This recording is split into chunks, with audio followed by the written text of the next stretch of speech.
চট্টগ্রাম নগরের মুরাদপুর সংলগ্ন নাসিরাবাদ সোসাইটিতে আরাফাত রহমান কোকো স্মৃতি ফুটবল টুর্নামেন্টের ফাইনাল খেলা ও পুরস্কার বিতরণী অনুষ্ঠান অনুষ্ঠিত হয়েছে।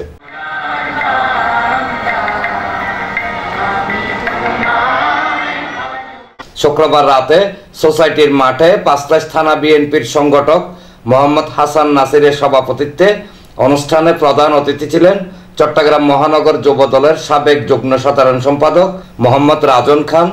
বিশেষ অতিথি ছিলেন ৮ নং ষোলকবহর ওয়ার্ড বিএনপির সদস্য মোহাম্মদ শাহজাহান খন্দকার ও মঈনুদ্দিন টিপু। নগর ছাত্র দলের ছাত্র সংগঠক SM রিহান আসফারের সঞ্চালনায় অনুষ্ঠানে বিএনপি নেতা নুরুল আমিন, মোহাম্মদ শাহজাহান, মোহাম্মদ জামাল, যুবদল নেতা সৈয়দুজ্জামান জস, মোহাম্মদ মানিক, জাকির হোসেন, নুরুল আলম রনি, নুরুল ইসলাম জনি, ইমন বাবু, মোহাম্মদ জাহেদ, ছাত্রদল নেতা মাইনুদ্দিন, আবু সাইদ, শাখাওয়াত হোসেন রিফাত, সাকিব, মোহাম্মদ জসিম সহ আরো অনেকেই বক্তব্য রাখেন।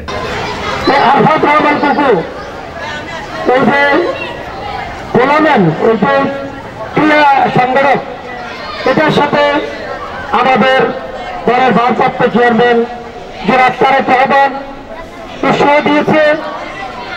ও দুটি ভাই এই ক্রীড়াপ্রেমিক ছিলেন। কি ভাগ্যের নির্মম পরিহাস!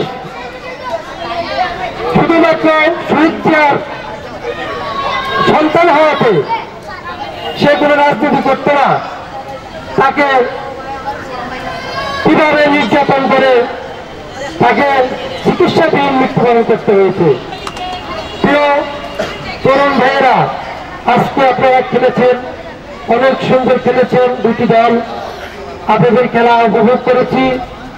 আপনারা এই খেলার মাধ্যমে আমাদেরকে আনন্দিত করেছেন। আপনারা আগামী দিনে আরো ভালো খেলবেন। আমাদের ভারপ্রাপ্ত চেয়ারম্যান তারেক রহমানের নির্দেশ হচ্ছে যে সন্ত্রাস মুক্ত, মাদক মুক্ত, চাঁদা মুক্ত একটা সুশিক্ষিত সমাজ গড়ে তুলতে হবে। এই সুশিক্ষিত সমাজ গড়ে তুলতে হলে আমাদের পড়ালেখার পাশাপাশি আমাদেরকে খেলাধুলা করতে হবে। বিনোদনের জন্য খেলাধুলার প্রয়োজন আছে। প্রথমত তোমরা যারা ছোটরা আছো তাদের প্রথম কাজ হচ্ছে যে পড়ালেখা, সুশিক্ষিত হওয়া, এরপর মন শরীর বিকাশের জন্য খেলাধুলা। আমাদের ভারপ্রাপ্ত চেয়ারম্যানের নির্দেশ যেন আমরা মেনে চলতে পারি। আমরা রাজনীতি ভিন্ন জিনিস, খেলাধুলা ভিন্ন জিনিস।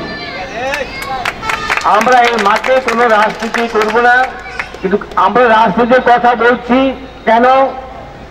আমরা এত বছর যেগুলো বলতে পারি নাই, যেগুলো করতে পারি নাই, বিশেষ করে ছোটদেরকে, তোমাদেরকে সেগুলো জানার জন্য, শেখার জন্য আমাদের খেলাধুলার প্রয়োজন আছে।